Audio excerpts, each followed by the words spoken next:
Hi mga kawawmat, in this video we will discuss division of polynomials. So bago po tayo magpunta dito, make sure na napanood po natin ang concept ng loss of exponent for division. Kasi mahihirapan po tayong mag-divide ng polynomials kung hindi pa muna natin napapanood yung loss of exponent for division. Okay?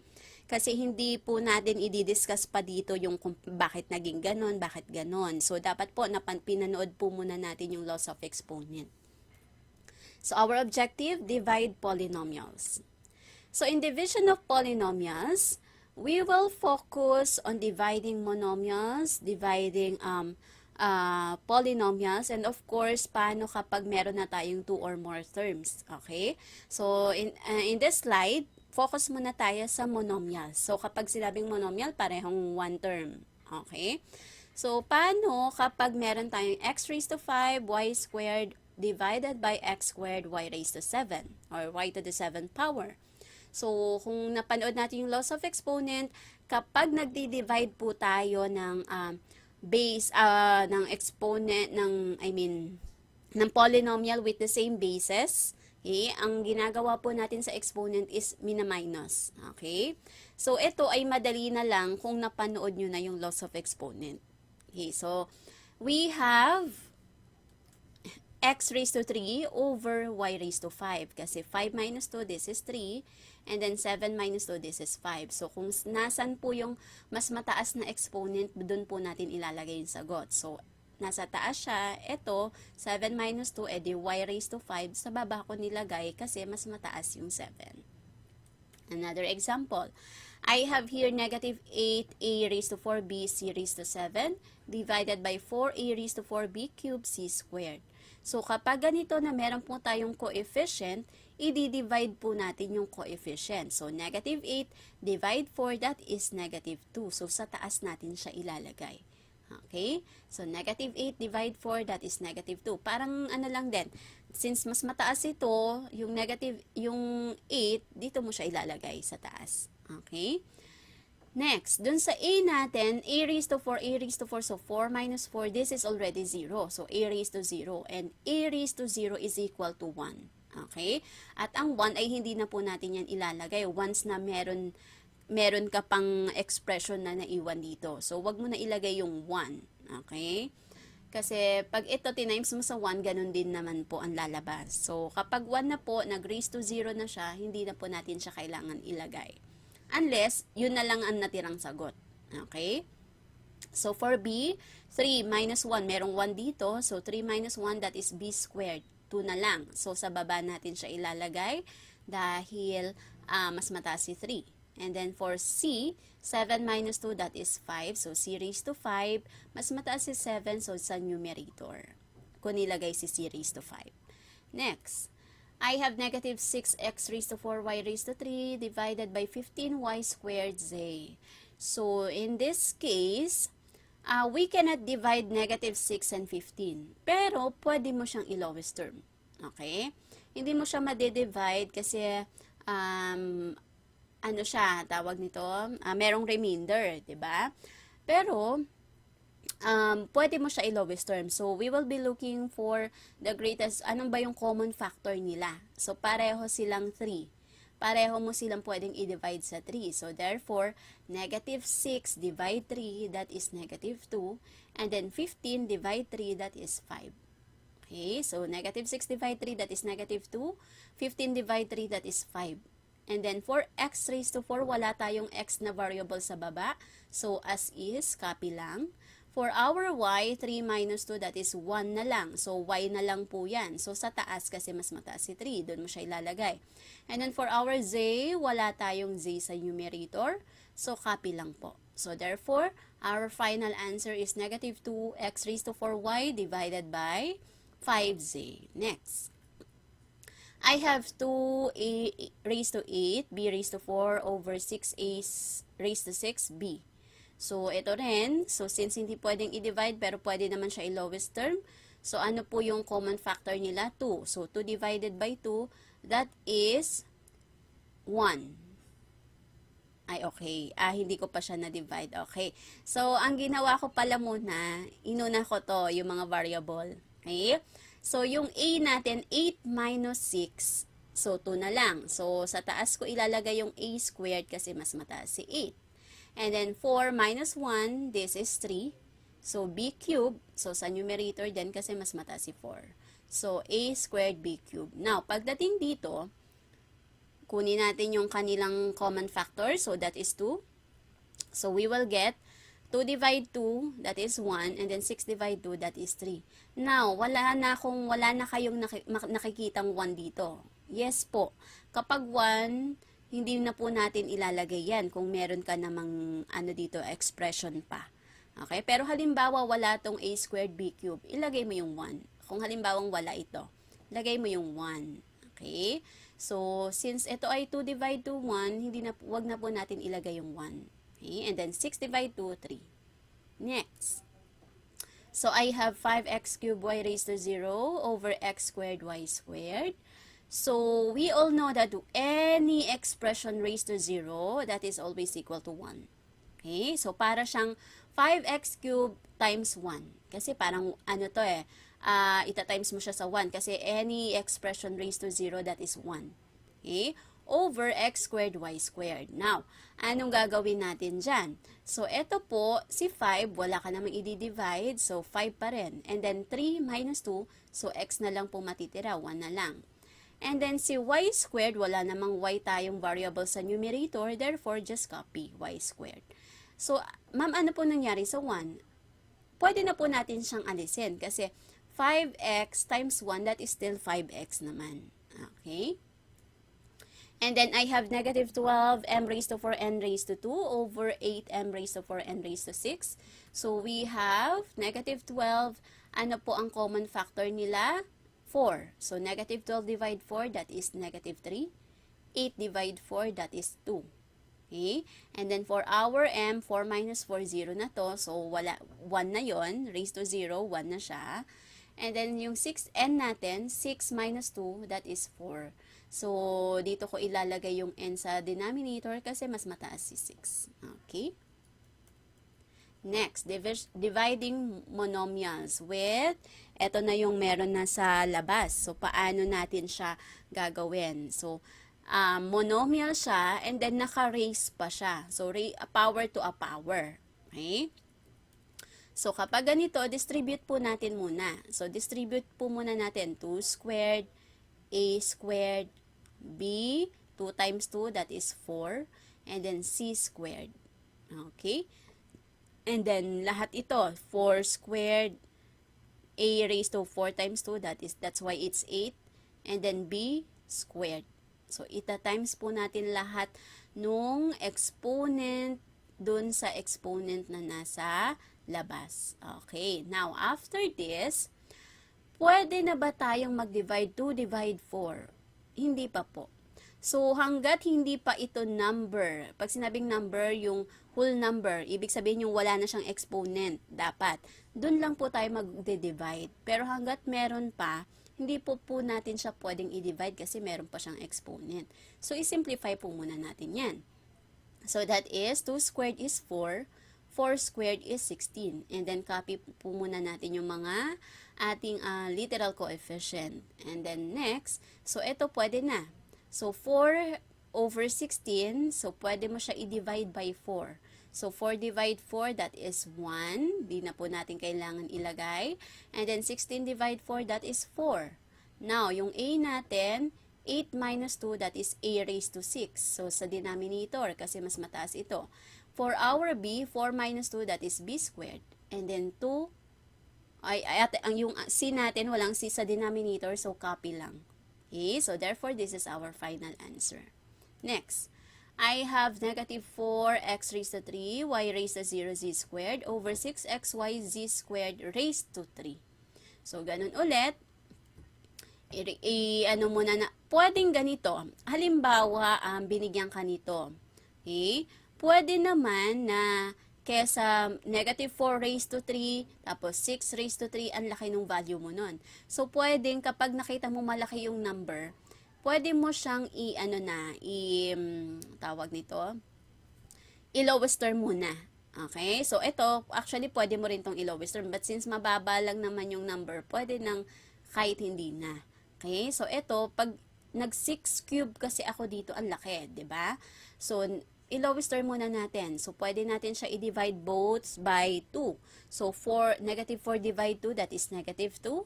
And then, 6 divide 2, that is 3. Okay? Para mas mababa. So, pwede na natin siyang i-raise. So, negative 2 cube and negative 2 cube is negative 8. Why? Kasi negative 2 times negative 2, that is positive 4. Times negative 2 pa, that is negative 8. And then 3 cube, so 3 cube din ito, 3 times 3, 9, times 3, 27. Okay? And then sa ating x raised to 9, 3 times 3, 9. And then ito, y raised to 0 pa rin, kasi 0 ito. Z raised to 6. And then for x, ganun din, x raised to 3, y raised to 3, z raised to 2 times 3, that is 6. Okay? Now, is this our final answer? Not yet.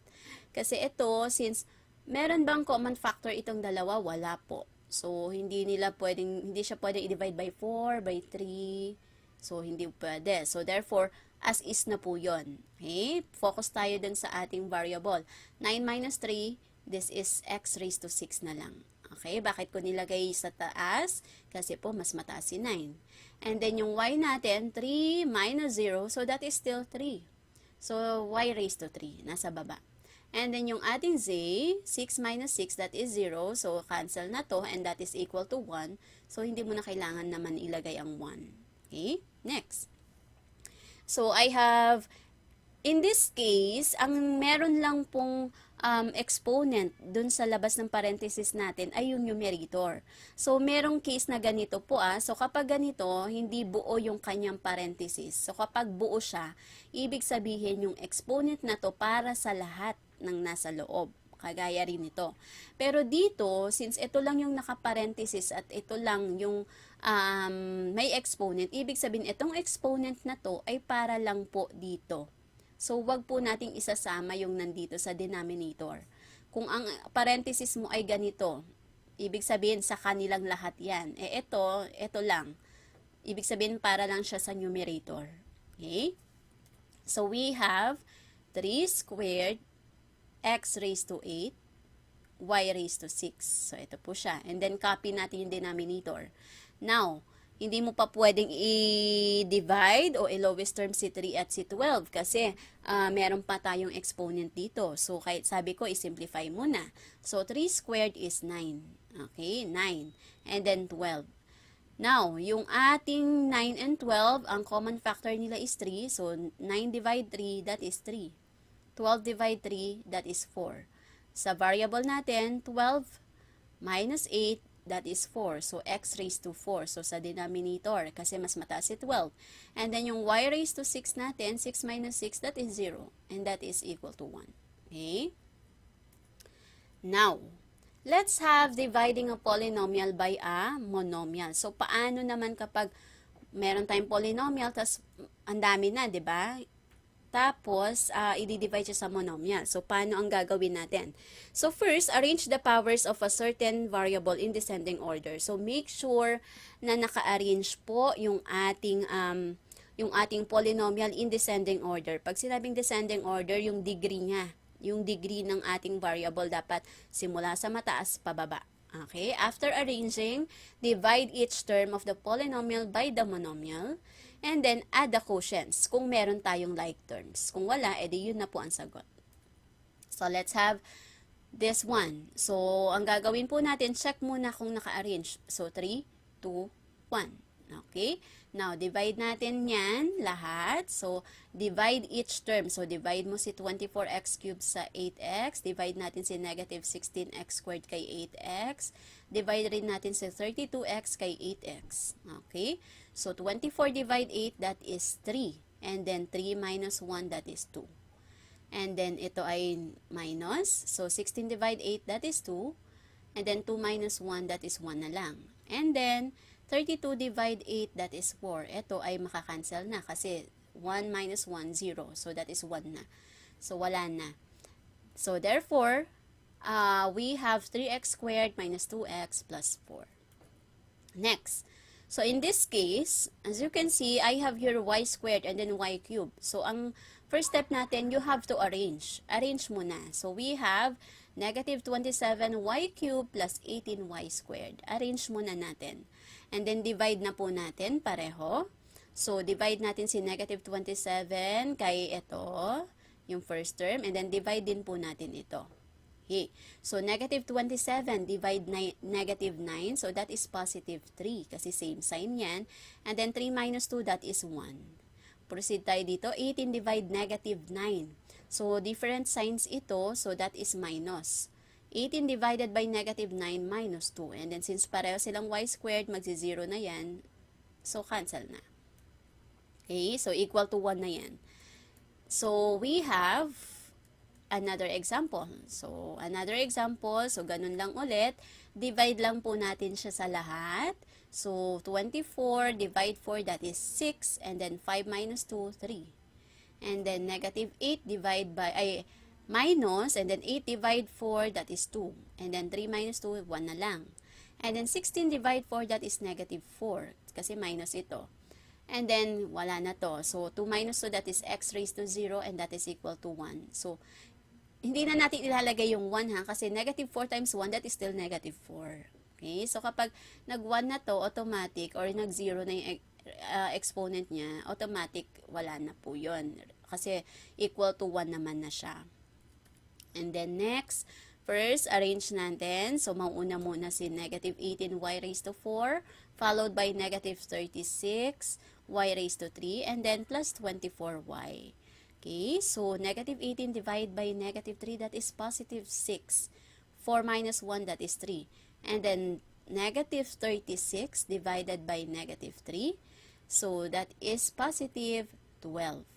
Okay, so positive 12. Ma'am, bakit positive 12? Positive 2, ito negative. Meron tayong dito na sign. Kumbaga yung sign ni negative 36, nilagay natin dito. Or kung nalilito ka, punta ka dito. Pareho silang negative. So positive. Okay, so 3 minus 1, that is 2. And then 24 divided by negative 3, that is negative 8. So, wala na pong may iwan dito.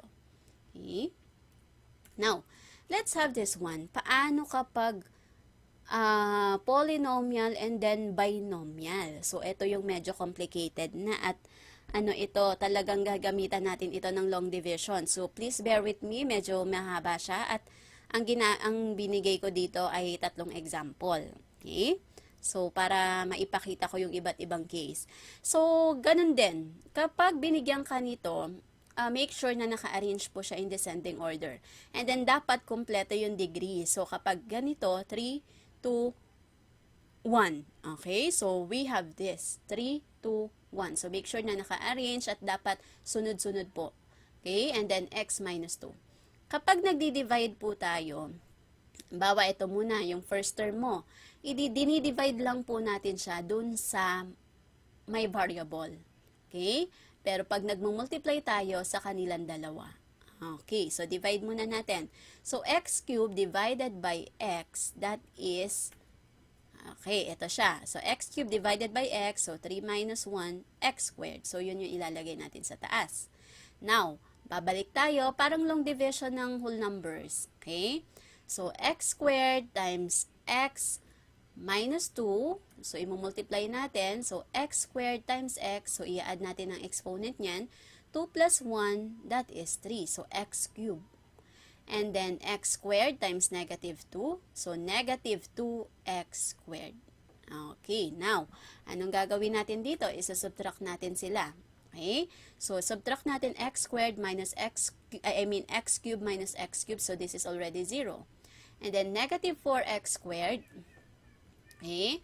Negative 4x squared minus, okay, minus negative 2x squared. So, parang change the sign of the subtrahend. Magiging plus 2 Okay? So, negative 4x squared minus magiging plus. So, plus 2x squared siya is equal to negative 2x squared na lang po. Okay, now, nakuha na natin ito. After that, bring down po natin si 3x. Okay, so ganun ulit. Lagi lang pong yung nasa unahan. Okay, so 2x squared, negative 2x squared divided by x. So that is Negative 2 pa rin. Okay, and then 2 minus 1, that is x. So, negative 2x ang ating sagot. And then, multiply natin. Negative 2x times x, that is negative 2x squared. Negative 2x times negative 2, that is positive 4x. Okay? Pag nagdi-divide tayo, first term lang. Pero pag nagmumultiply, pabalik sa dalawa. Okay? So, ito po siya. So, minus natin. So, this is negative 2x squared minus negative 2x squared. So, magiging plus yan. So, makakancel na po ito. Ima-minus natin siya. And then, ito, so we have 3x minus 4x. So, this is negative x. Okay. So, lagay natin si negative x. Now, bring down negative 6. So, negative 6, divide ulit natin ito. Lagi lang yung nasa unahan, yung first term. Negative x divided by x. So, ito po siya. So, this is negative 1. Okay? So, negative 1. Bakit naging negative 1? Di ba may coefficient tayong negative 1 dyan? So, negative 1 divided by 1, negative 1. Eh, itong x mo, makakancel na to eh. Kasi, magiging x raised to 0 na siya. So, negative 1. Let us multiply. So, negative 1 times x, that is x, negative x. And then, negative 1 times negative 2, positive 2. And then, we will subtract. So, this will be cancelled na. Makakancel na to. Negative x, magiging, change the sign of the subtrahend. So, magiging plus, magiging minus to. Okay? So, kapag subtraction ha, diba, nag-change tayo ng subtrahend. So, magiging plus, magiging minus. So, negative x plus x, so, different sign, cancel na to. And then, negative 6 minus 2, so, that is negative 8. Okay. So, ibig sabihin, ito yung remainder niya.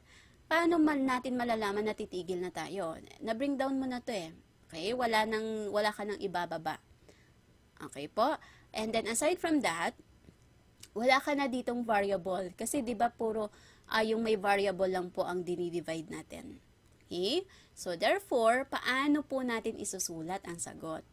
So, the quotient is x squared minus 2x minus 1, yung nakuha mo. Since meron tayong remainder, ilalagay mo siya as minus 8 over x minus 2. Okay, ganito po ang pagsulat ng sagot. So, x squared minus 2x minus 1 minus, bakit minus? Kasi this is negative 8. Okay, so minus 8 and then over x minus 2 kung saan siya i-divide. So, ganito po ang pagsulat kapag meron po tayong remainder. Let's have another. So, medyo bibilisan na natin kasi medyo naipaliwanag naman na ng detalyado sa ating previous slide. So, ganun ulit, make sure na kumpleto po ang degree. Kung since ito ang highest degree mo, x cubed, so dapat meron kang squared, x, and then yung bago itong constant. So, x cubed, 8 agad, constant. So, dapat kumpleto siya. So, 27x cubed, wala naman pong x squared, ma'am. Lagyan mo siya ng 0. Okay? 0x squared plus 0x plus 8. Okay? Why do we have to do this?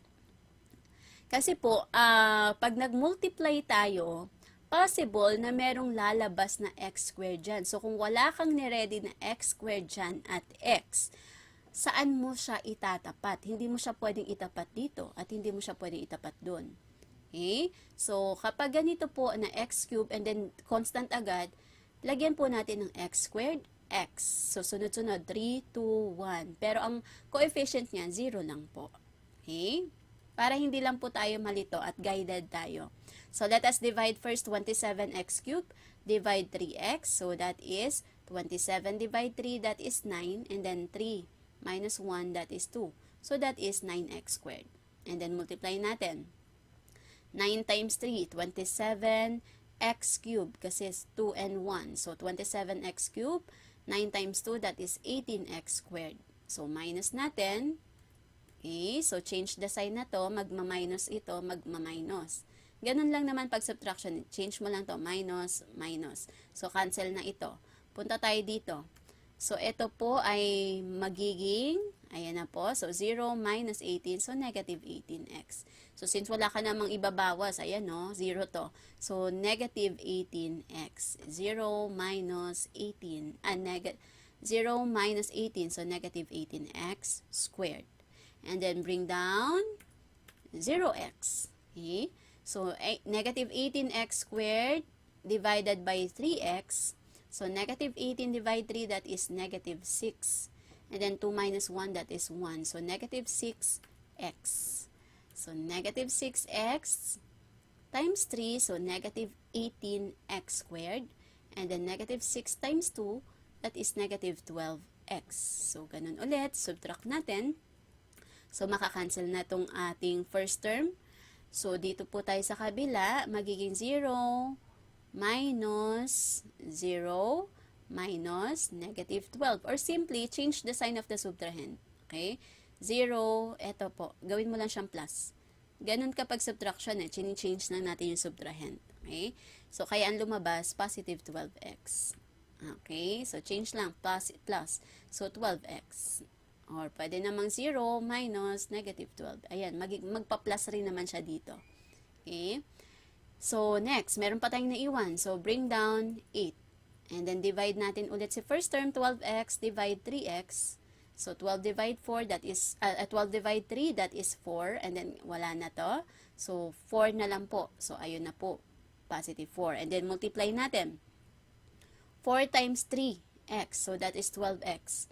4 times 2, that is 8. Okay, and then minus. So, ang mangyayari dito, 12x plus 8 minus 12x plus 8, ibig sabihin that is 0. So, wala tayong remainder dito. So, therefore, your quotient is 9x squared minus 6x plus 4.